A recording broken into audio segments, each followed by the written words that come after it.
उनका एक गाना है जो सब लोग जानते हैं, इट्स एन असमीज सॉन्ग। মায়াবিনী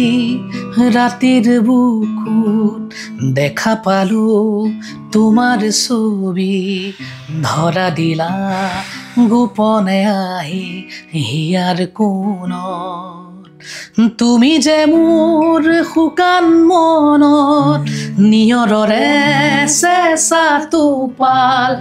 নামি অহা ৰ'দৰে নৈ মোৰ দেহৰ প্ৰতি পুৱা ধুমুহাৰ সতে মোৰ বহু যুগৰে নাচোন এধাৰো সঁচা মোৰ বহু দিনৰে আপোন নিজানৰ গান মোৰ শেষ হ'ব ভাবো তোমাৰ বুকুত মায়াবিনী ৰাতেৰ বুকুত দেখা পালো তোমাৰ ছবি, ধৰা দিলা গোপনে আহি হিয়াৰ কোণত।